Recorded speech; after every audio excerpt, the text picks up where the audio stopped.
오늘 제 설교 제목이 나는 포도나무요 너희는 가지라라는 말씀을 전하겠는데요. 전하기 전에 먼저 광고 말씀 좀 드리면 오늘 나가실 때 보면 음료수가 비타오백하고 바카스 갈 겁니다. 이렇게 여기 앞에 박정은 지사님하고 김소영 지사님이 이게 대접을 하거든요. 나가실 때 아무도 빠짐없이 드신 분들은 한 개만 드시고요. 안 드신 분들은 한 개 가져가시고 그렇게 하시면 될 것 같습니다. 이제 우리가 성경에서 예수님과 우리의 관계를 나타내는 그런 말들이 나옵니다. 우리가 대표적으로 얘기한다면 예수님께서 나는 선한 목자다, 너희는 양이다, 이런 표현을 하고 계시잖아요.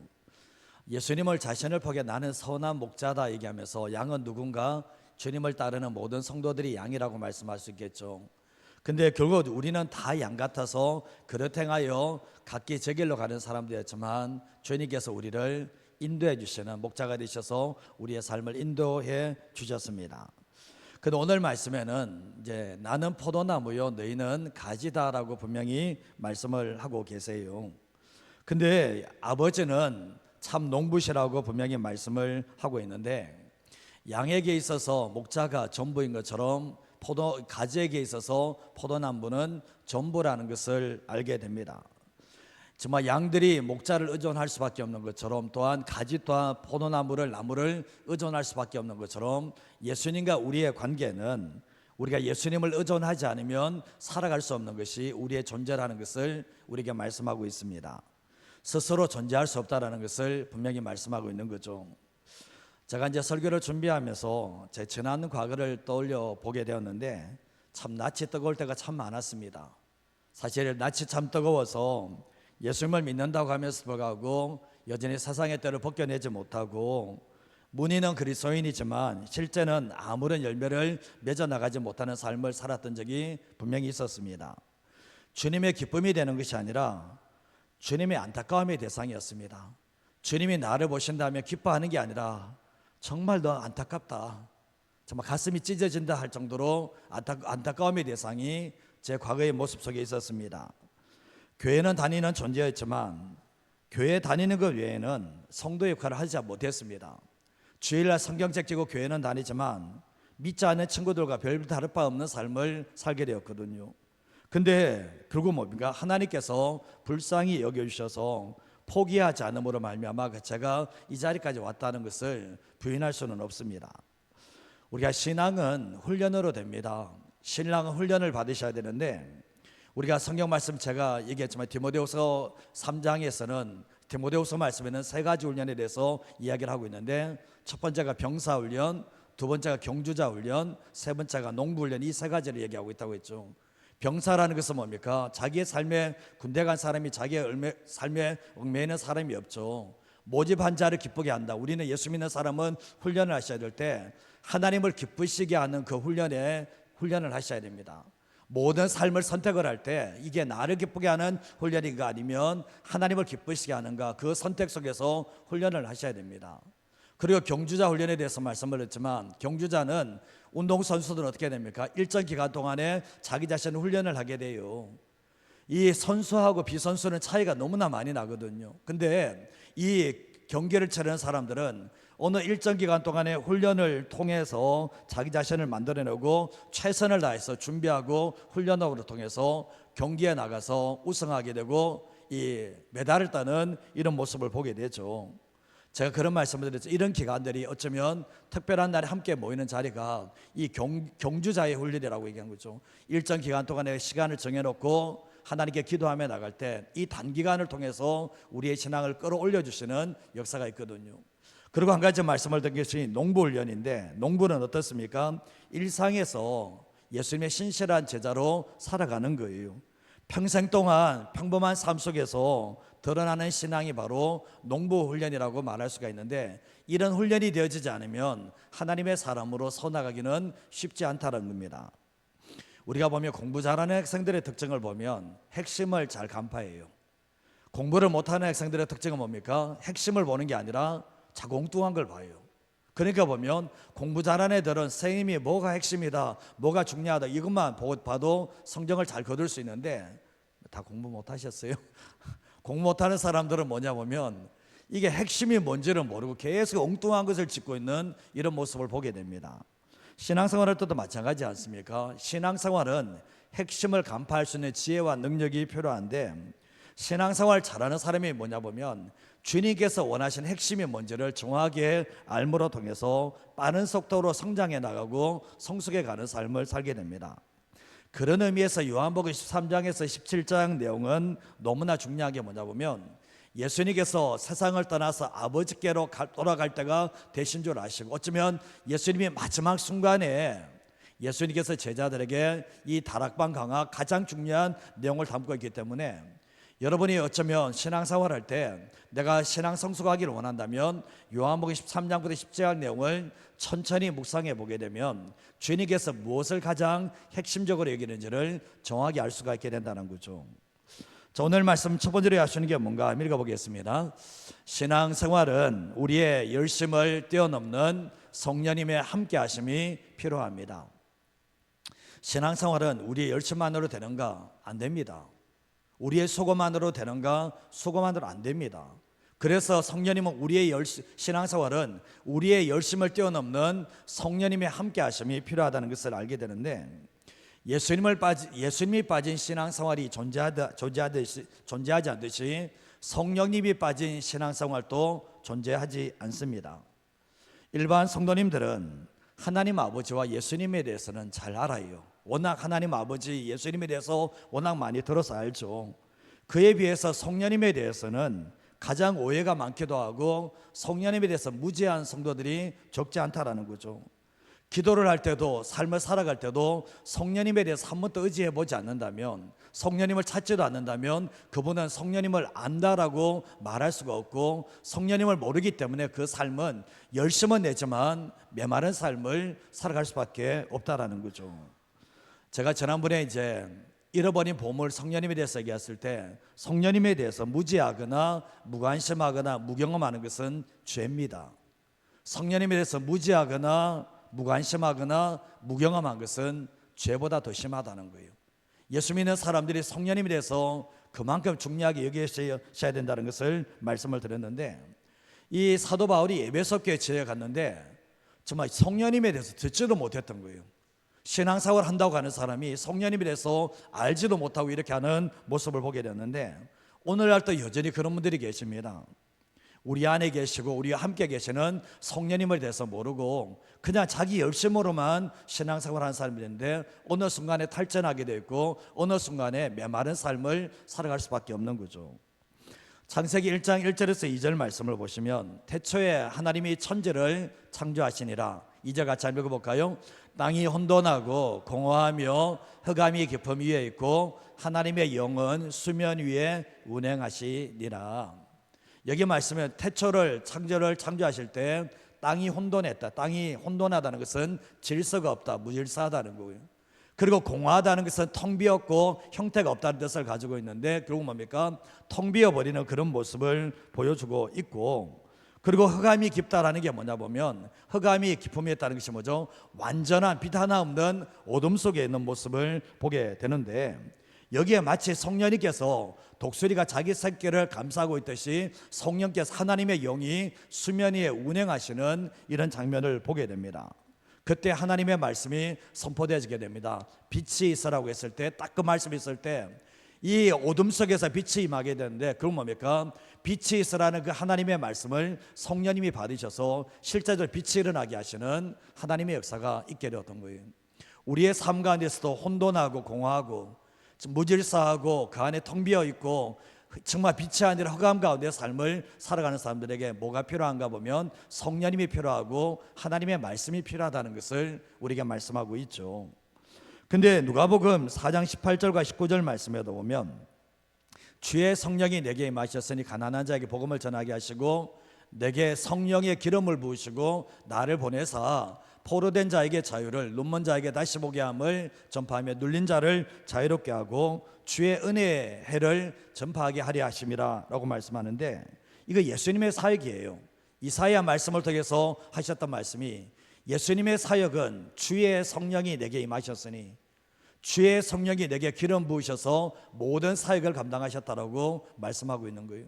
우리는 쉽게 생각하면 예수님은 하나님의 아들이시니까 하나님의 아들의 권세로 통해 사역을 했겠지 이야기하지만, 이 말씀 속에 분명히 말씀하는 것은 예수님의 모든 사역은 성령께서 임하시고 성령께서 기름 부으셔서 모든 사역을 감당하셨다라고 말씀을 하시면서, 예수님은 하나님의 아들이시지만 성령님과 함께 동역했다는 것을 분명하게 말씀하고 있습니다. 하나님께서 천지 창조를 하실 때도 성삼위 하나님께서 함께 하셨던 것처럼 예수님의 모든 사역에는 성령께서 함께 하셨다는 것을 분명하게 말씀하고 있죠. 우리가 요한복음 14장 16절과 17절 말씀에 보면, 내가 아버지께 구하겠으니 그가 또 다른 보혜사를 너에게 주겠다, 그리고 영원토록 너희와 함께 있게 하겠다라고 말씀을 하면서, 그는 뭐죠? 진리의 영입니다. 진리의 영이시고 세상은 능히 그를 받지도 못하고 보지도 못하고 알지도 못하지만 너희는 성령님을 안다라고 얘기하면서, 그는 너희와 함께 가시고 너희 속에 거하시겠다라고 말씀합니다. 육체는 한계 있거든. 육체는 좀 함께 영원토록 있지 못하지만 성령께서 뭡니까? 성령께서 우리와 함께 가시고 너희 속에 거하시겠다라고 분명히 말씀을 하시면서, 내가 너희를 고아와 같이 버려두지 않을 거라고 말씀을 하셨습니다. 예수 믿고 난 뒤에 보면 고아처럼 지내는 사람들이 있어요. 삶을 살아갈 때 주님이, 성령님이 내 안에 계시는데 마치 고아처럼 아무도 도와줄 사람이 없고 아무도 함께하는 사람이 없고 자기 홀로 인생길을 걸어가는 사람처럼 살아가는 사람들이 있습니다. 문제가 뭐냐 보면 성령님에 대해서 무지하다는 거예요. 예수님께서 이 성령님에 대해서 얘기했는데 이 성령님에 대해서 알지 못하기 때문에 그런 삶을 살아가는 모습을 보게 되는데, 예수님께서 제자들이 예수님 떠나간다고 하니까 이거 고아되는 거 아니냐 이렇게 생각했지만, 주님이 하시는 말씀은 내가 고아처럼 너희를 버려두지 않는다, 보혜사 성령님을 보내셔서 너희와 함께하고 너희 속에 거하게 해주겠다라고 말씀을 하셨거든요. 결국 뭡니까? 성령님이 빠진 신앙생활은 존재하지 않는다는 것을 우리에게 말씀하고 계시다는 거죠. 근데 요한복음 4장부터 16장 내용은 성령님에 대한 얘기를 하고 있어요. 성령님에 대한 얘기를. 정말 성령님에 대해서 알고 싶으면, 물론 이제 성령의 역사가 나타난 사도행전 말씀을 보게 되지만, 성령님에 대해서 가장 많이 하시려면 이 요한복음 말씀을 읽으라 하는 이유가 바로 예수님께서 이 성령님에 대해서 얘기를 하고 계시기 때문에 그렇습니다. 성령님은 신비한 능력이 아닙니다. 성령님은 우리와 함께 동행하는 인격적인 존재라는 것을 우리에게 말씀하는 거죠. 인격적인 존재는 막 따라서 되는 게 아니라는 거죠. 과거에 보면, 선배들을 보면 성령님을 마치 종부되듯이 했거든요. 성령님을 종부되듯이 합니다. 그러나 성령님은 그런 존재가 아니라 인격적으로 돼야 될, 존중받아야 될 존재라는 것을 말씀하고 있는데, 결국 뭡니까? 예수님께서 이 성령님에 대해서 말씀을 하시는데, 요한복음 15장 내용도 성령님과 함께 이 해석을 해나가면 이 말씀이 열려지는 역사가 있는데, 우리가 신앙 생활하면서 내 열심만으로 하는 것이 아니라 결국 뭡니까? 성령님과 함께 신앙생활하는 저와 여러분의 삶이 되시기를 바랍니다. 그러면 메마르지 않습니다. 성령님과 함께하면 홀로 고아처럼 지내지 않습니다. 우리 속에 계시고 우리와 함께 계시는 성령님을 존중하시고 그분을 또 인격적으로 대화하심으로 말미암아 성령님과 함께 걸어가는 저와 여러분의 삶이 되시기를 주님의 이름으로 축복합니다. 두 번째로 하신 게 뭔가 읽어보겠습니다. 신앙생활은 예수님께 붙어있어 열매를 맺어나가는 삶입니다. 신앙생활이 예수님께 붙어있어서 우리의 삶의 열매를 맺어나가는 것이 신앙생활이라는 거죠. 그냥 교회 나오고 이게 아니라 뭡니까? 예수님께 붙어있는 거예요. 그리고 열매를 맺어 나가는 삶을 살아가야 되는데, 주님 앞에 섰을 때 주님께서 어떤 열매를 맺었냐고 질문을 분명히 하실 거라는 거죠. 근데 예수님을 믿는 사람들을 두 종류로 분류한다면 열매를 맺는 사람과 열매를 맺지 못하는 사람이 있습니다. 예수님을 믿는 사람들을 두 종류로 하면, 첫 번째가 뭐라고요? 열매를 맺는 사람, 두 번째가 열매를 맺지 못하는 사람. 이 두 종류가 나옵니다. 에베소서 5장 8절과 9절 말씀 읽어볼까요? 너희가 전에는 어둠이더니 이제는 주 안에서 빛이라, 빛의 자녀들처럼 행하라. 빛의 열매는 모든 착함과 의로움과 진실함에 있느니라. 열매, 우리가 빛의 자녀이기 때문에 뭘 맺어야 됩니까? 빛의 열매를 맺어야 되는데, 빛의 열매가 뭡니까? 모든 착함과 의로움과 진실함이 바로 이 빛이라고 그러는데 세상이 어둡잖아요. 세상이 어두운 이유가 뭡니까? 착함과 의로움과 진실함의 열매가 없는 세상이 바로 결국 뭡니까? 흑암이 지배하는 세상이라는 것을 알게 되죠. 갈라디아서 5장 22절에서 23절 말씀은 뭐 제가 다 읽지는 않겠지만 성령의 열매에 대해서 9가지 열매에 대해서 말씀을 하고 있습니다. 이게 성령의 열매예요. 성령의 열매. 결국은 성령께서 우리에게 주는 열매에 대해서 말씀을 하고 있는데, 예수 믿는 사람들은, 우리 안에 성령님이 계시는 사람들은 이 성령의 열매, 결국 그리스도의 인격을 닮은 그 열매를 맺어나가는 삶을 살아가셔야 돼요. 그리고 히브리서 13장 15절과 16절 말씀 한번 읽어볼까요? 그러므로 우리는 예수로 말미암아 항상 찬송의 제사를 하나님께 드리자. 이는 그 이름을 증언하는 입술의 열매니라. 오직 선을 행함과 서로 나누어 주기를 잊지 말라. 하나님은 이 같은 제사를 기뻐하시느니라. 여기에서 두 가지 나옵니다. 입술의 열매, 삶의 열매. 처음에는 찬송하는 입술의 열매가 나오죠. 그리고 16절 말씀에 보면 선을 행함과 서로 나누어 주기를 잊지 말라. 하나님은 이 같은 제사를 기뻐하신다. 이게 뭐죠? 삶의 열매에 대해서 분명히 말씀을 합니다. 다른 부분들도 참 많이겠지만 또 전도의 열매도 낼 수 있고 여러 열매가 있지만 주님께서 계속해서 뭐죠? 열매를 맺어 나가는 삶을 요청하고 계시다는 거죠. 자, 예수님의 제자 가룟 유다는 가장 비극적인 인물이죠. 결국 뭡니까? 예수님의 제자가 되었지만 예수님께 붙어 있지 않아요. 참 놀라운 것 중에 하나가 예수님의 제자로 부르심을 받았는데 예수님과 상관이 없는 사람이라, 예수님께 붙어 있지 않은 생명, 예수님의 생명을 공급받지 못한 사람이 바로 가룟 유다라는 것을 알게 된다면, 예수님의 제자 중에서 예수님께 붙어 있지 않은 예수님의 생명을 받지 못한 사람이 있다면 교회 안에서 있는 사람들이 없겠냐는 거예요. 한번 되돌아보시면 우리가 그래서 내 안에 예수님의 생명이 있는지, 그 생명이 내 안에서 풍성하게 약동하고 있는지를 우리는 보셔야만 된다는 거죠. 예수님께서 가룟 유다에게 열매를 기대할 수 있는가? 기대할 수 없습니다.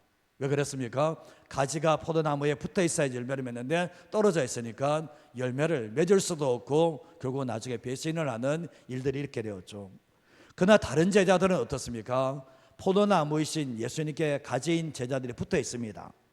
예수님을 구원자로, 예수님을 주인으로 영접하러 붙어 있게 되는데 15장 3절 말씀을 보시면 너희는 내가 일러준 말로 이미 깨끗해졌다라고 말씀을 하고 있거든요.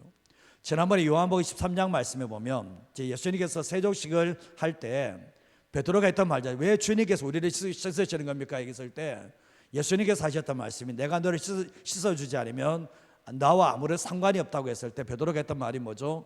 손말만 씻겨주는 게 아니라 내 온몸을 다 씻겨달라고 했을 때 온몸을 다 씻은 사람들은 뭐죠? 손과 발만 씻어도 된다. 이게 뭐죠? 온몸을 씻었다는 것은 뭡니까? 예수님을 통해서 죄 용서 받고 하나님의 자녀가 된 사람들을 죄의 온몸을 씻었다라고 말씀하고 있는데, 오늘 말씀에도 너희는 내가 일러준 말로 이미 깨끗해졌다는 게 뭡니까? 그분의 말씀과 그분의 복음을 통해서 너희의 영혼이 깨끗함을 입었다라고 말씀을 하고 있거든요. 하나님의 자녀가 됐다는 것을 말씀을 하고 있는데 예수님께 붙어 있는 모습을 얘기하고 있는 거죠. 근데 마태복음 7장 말씀에 예수님은 그런 말씀을 하시는데 열매로 그들을 알리라. 열매로 그들을 알리라고 말씀을 하셨거든요. 열매 보면 그것이 누구인지를 안다는 거죠.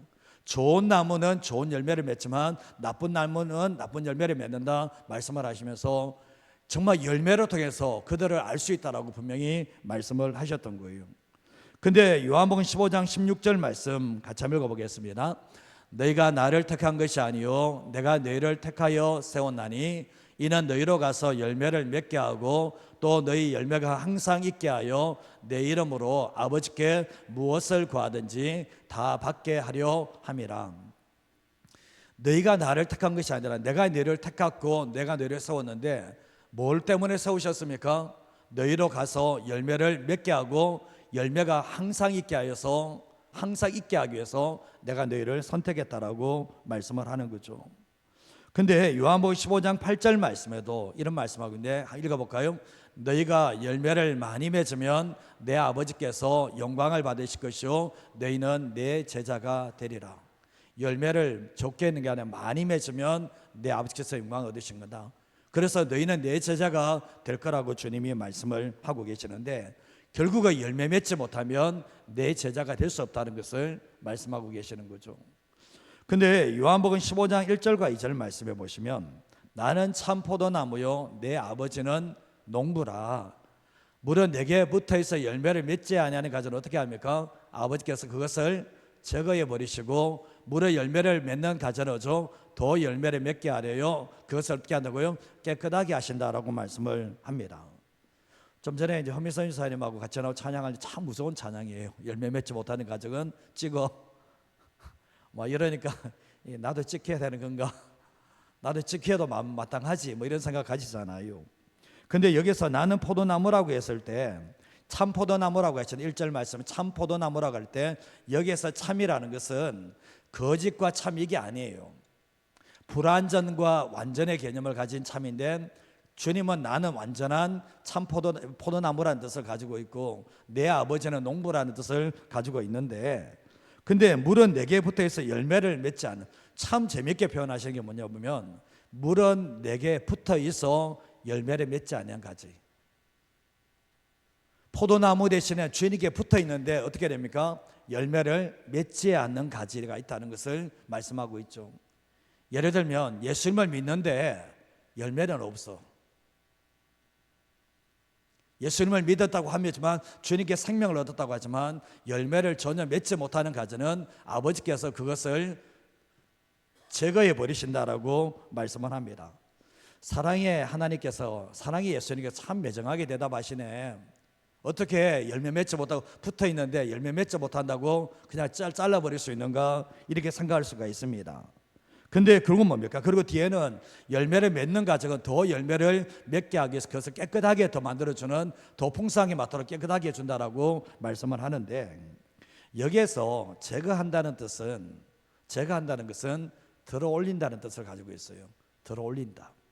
이게 뭘 얘기하나 보면 열매를 맺지 못하는 가지들이 땅에 떨어져 있어요. 열매를 나무에는 붙어 있지만 이 가지가 땅에 떨어져 땅하고 접촉하고 있고 이 열매를 못 맺거든요. 그때 목자들이 어떻게 합니까? 농부가 어떻게 합니까? 그 잘라버립니까? 잘라버리지 않고 들어 올려가지고 열매를 맺을 수 있도록 도와준다는 거예요. 다른 나무에 연결시켜 주든지 뭐 줄로 받쳐주든지 해서 들어 올려가지고 어떻게 해야 됩니까? 열매 맺을 수 있도록 해준다는 뜻을 가지고 있습니다. 우리가 보면 그런 설교를 들은 분이 계실 겁니다. 열매 맺지 않으면 잘라버린다. 참 이렇게 매정하게 잘라버린다 이런 얘기겠지만 사실 되돌아보시면 그러면 우리가 다 잘려 있어야죠. 사실은 우리가 열매 맺지 못할 때가 얼마나 많았습니까? 교회 다니면서 신앙생활하면서 열매 하나 맺지 못하고 주님 보실 때 정말 안타까움의 대상이 된 적이 얼마나 많았습니까? 그때 주님이 다 잘라버리셨던가요? 열매 맺지 못한다고? 아니잖아요. 들어올리시잖아요. 들어올리셔서 뭡니까? 열매 맺을 수 있도록 뭐죠? 다시 땅에 떨어지지 않도록 주님께서 들어올리셔서 다시 묶어주시고 메어주시는 그런 은혜가 돼서 지금까지 열매를 맺는 삶을 살았던 것이 저와 여러분의 삶이라고 할 수 있겠죠.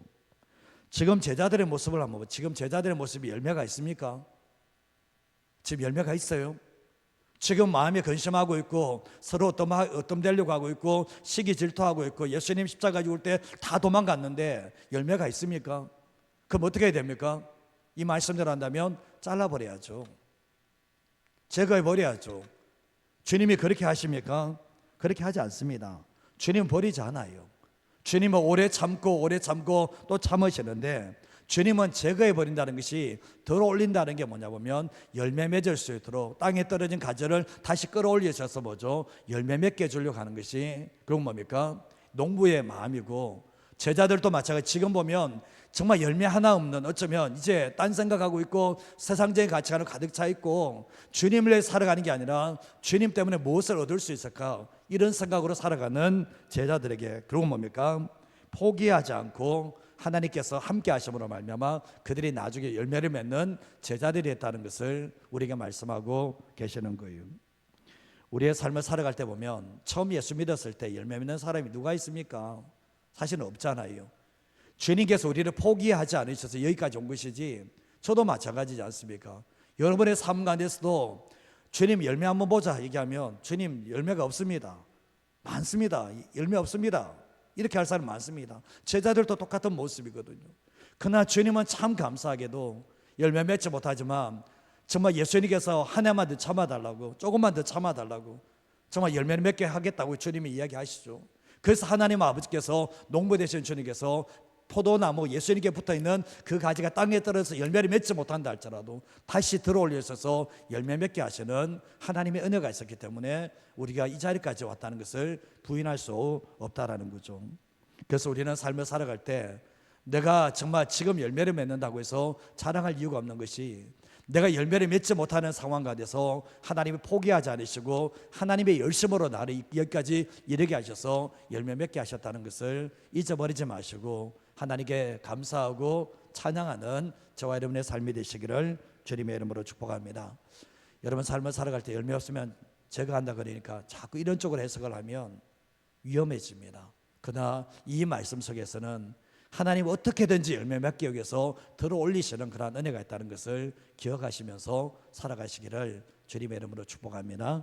마지막 한 가지만 더 말씀드리겠습니다. 한번 읽어보겠습니다. 성령님은 예수님의 사랑과 말씀 안에 거하게 하심으로 궁극적으로 열매 맺게 하십니다. 프랜시스 체인이라는 분이 했던 말이 뭐냐 보면, 사랑을 잃어버렸다면 열매 맺을 능력을 다 잃어버린 것이다. 사랑을 잃어버렸다면 열매 맺을 수 있는 능력을 다 잃어버린 것이다. 지금 시대의 사랑이 자기 사랑으로 충만합니다. 자기 사랑은 사랑이 아니에요. 내 가족 사랑하는 거 그거 그 사랑이라고 성경에서는 이야기하지 않아요. 근데 사랑을 잃어버렸다면, 주님과 타인을 사랑하는 사랑을 잃어버렸다면 열매 맺을 능력은 다 잃어버린 거예요. 그렇게 얘기하거든요. 로마서 5장 5절 말씀에 보시면, 제가 이 말씀을 참 좋아하는데요, 소망이 우리를 부끄럽게 하지 아니함은 우리에게 주신 성령으로 말미암아 하나님의 사랑이 우리 마음에 부음받았다라고 말씀하고 있거든요. 성령님의 하시는 역할 중에 하나가 뭐냐 보면 하나님의 사랑을 우리의 마음에 부어주시는 거예요. 그래서 성령에 충만한 사람들의 나타난 특징이 자기밖에 모른다, 이게 성령 충만 아니에요. 성령 충만한 사람들의 특징이 뭐냐 보면 사랑으로 충만해져요. 그리고 우리 마음이 하나님의 사랑으로 충만케 되어지는 것들을 경험하게 되는데, 요한복음 15장 4절과 5절 말씀에도 보면, 내 안에 거하라 나도 너희 안에 거하리라. 가지가 포도나무에 붙어있지 아니하면 스스로 열매를 맺을 성같이 너희도 내 안에 있지 아니하면 그러하리라. 그리고 뒤에 말씀에 보면, 나는 포도나무의 너희는 가지라. 그가 내 안에 내가 그 안에 가면 사람이 열매를 많이 맺나니 나를 떠나서는 너희가 아무것도 할 수 없다라고 말씀을 합니다. 근데 예수님의 제자들이 지금 주님 안에 가고 있는 겁니까? 지금 아니잖아요. 지금 그렇잖아요. 그리고 또한 주님이 그들 안에 있어야 되는데 지금 이 연합의 관계가 지금 안 되고 있잖아요. 근데 주님께서 내 안에 가라, 나도 너희 안에 가겠다. 가지가 포도나무에 붙어 있어야지 열매를 맺는다 얘기하면서 주님께서 5절 말씀에 나는 포도나무고 너희는 가지다라고 말씀하면서 또 하는 말씀이, 그가 내 안에 내가 그 안에 가면 사람이 열매를 많이 맺는다라고 말씀을 하고 있는데, 그러면서 나를 떠나서는 너희가 아무것도 할 수 없다라고 말씀하는데, 주님 안에 거하게 만들고 주님의 사랑 안에 거하게 만드는 대상이 누구냐는 거예요. 주님이십니까? 아니라 성령님이세요. 성령님이 결국 뭡니까? 주님 안에 거하도록 만들고 정말 주님이 우리 안에 거하도록 만드는 역시 이 동력이 누구냐? 성령님이 이 역할을 한다는 거죠. 결국은 이제 요한복음 15장 9절 말씀에 보면, 아버지께서 나를 사랑하신 것 같이 나도 너희를 사랑하였으니 나의 사랑 안에 거하라. 사랑하면 배신하진 않죠. 근데 뭡니까? 예수님이 제자들이 다 도망갔던 게 뭡니까? 주님의 사랑 안에 못 구했기 때문에 다 도망가는 일들이 일어나게 되었잖아요. 근데 온전한 사랑 안에 거하게 하시는 분이 누군가? 바로 성령님이 역할을 한다는 거죠. 성령님께서 하나님의 사랑이 우리 안에 마음에 분바돼서 주님을 사랑하도록 만들어주는 것이 성령님의 역할이라는 것을 우리에게 분명히 말씀을 하고 있는 거예요. 요한복음 14장 26절 말씀에 보면, 보혜사 곧 아버지께서 내 이름으로 보내실 성령, 그가 너에게 모든 것을 가르치고 내가 너에게 말한 모든 것을 어떻게 한다고요? 생각나게 해준다라고 말씀을 하고 있거든요. 보혜사 성령님이 예수님께서 말씀하신 것을 생각나게 하시고 기억나게 하시는 게 누구의 역할인가? 성령님의 역할이라는 것을 알게 돼요. 쉽게 하면 말씀 안에 들어가게 만들어주는 것이 누구인가? 성령님께서 하시는 역할이라는 것을 말씀하고 있는 거예요. 그래서 성령에 충만한 사람들이 뭐죠? 그분이 주님이 그 안에 계시고 그분의 말씀이 그 안에 가는 삶을 살아갈 수 있도록 성령님께서 도와주신다는 것을 말씀하고 계시죠. 요한복음 15장 7절 말씀 마지막 9절인데 한번 읽어보겠습니다. 너희가 내 안에 거하고 내 말이 너희 안에 거하면 무엇이든지 원하는 대로 구하라. 그리하면 이루리라. 여기 말씀에 오면 너희가 내 안에 거한다. 이 말씀은 곧 내 말이 너희 안에 간다는 것이 동격이고 똑같거든요. 우리가 주님의 사랑 안에 거한다, 주님 안에 거한다가 똑같은 말이고, 주님 안에 거한다는 것은 그분의 말씀 안에 거한다는 것과 똑같은 말씀인데, 근데 결국은 뭡니까? 그때 원하는 것을 구하면 무엇이든지 응답되어 준다라고 말씀합니다. 내 욕심을 따라서 주님께 기하면 다 응답받는다, 그건 거짓말입니다. 그건 아니에요. 근데 뭐죠? 우리가 주님의 사랑 안에, 그분의 뜻 안에, 그분의 말씀 안에 가는 삶을 살아갈 때 주님의 뜻대로 구하기 때문에 뭡니까? 우리의 삶이 응답되어지는 하나님의 역사를 경험하게 됩니다. 성령님의 역할이 뭐냐? 성령님은 예수님과 연합하게 만들어요. 나 예수 믿었으니까, 내가 예수님께 붙어 있으니까 열매를 맺지. 아니요, 못 맺어요. 그렇게 가져는 열매 못 맺어요.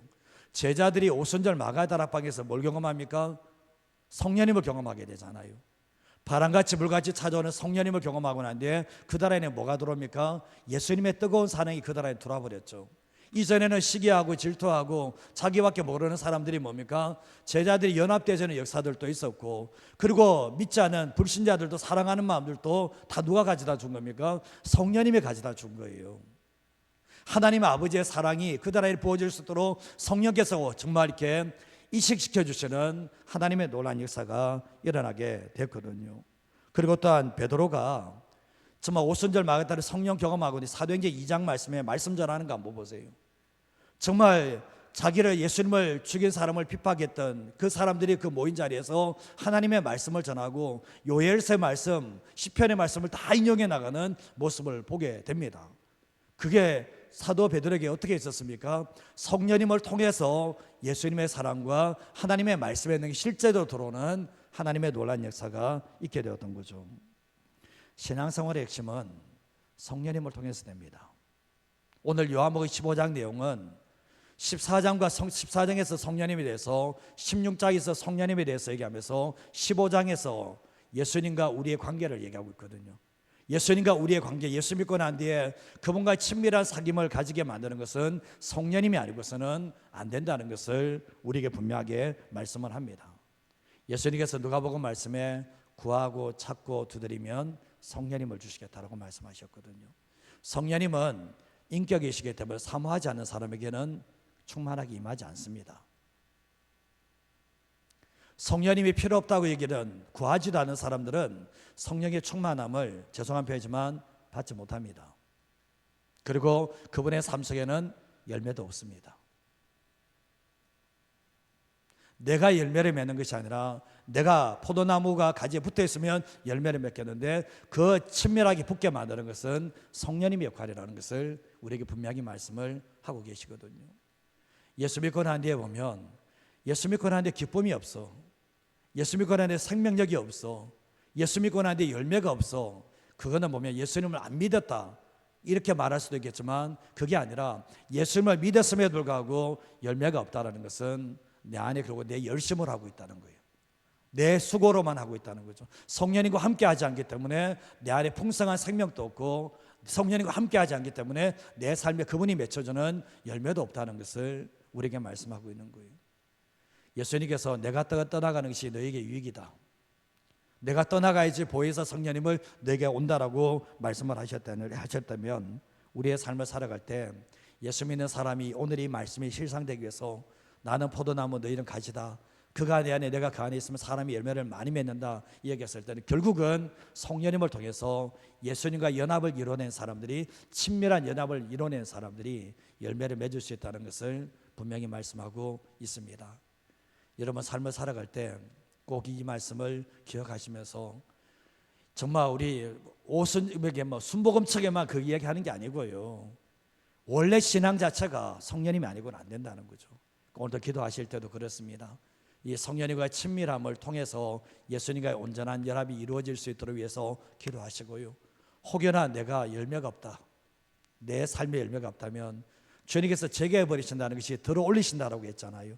주님께서 다시 들어 올리셔서 나를 포기하지 않으시고 열매기를 인도하시는 하나님의 역사가 있도록 위해서 기도하시고, 예수님처럼 성령의 임재하심과 기름 부으심 가운데서 신앙생활하며 그리스도를 닮은 인격의 열매와 사역의 열매를 동시에 맺어나가는 저와 여러분의 삶이 되시기를 주님의 이름으로 축복합니다. 이 말씀을 전했는데 기도할 때는 주여 주시옵소서. 지금 뭐 하자는 거예요? 제가 설교 이렇게 해놓고 나는데 기도할 때 그러고 나는데 이건 까마득하게 이건 기도 안 하고 지금 내 삶의 문제만 상대가지고 기도한다면 그분은 설교를 안 들으신 분이에요. 그래서 우리가 신앙생활할 때 꼭 이 말씀 기억하시면서 살아가는 저와 여러분 인생 되시기를 주님의 이름으로 축복합니다. 이제 함께 찬양과 함께 기도하기 나의 안에 가라.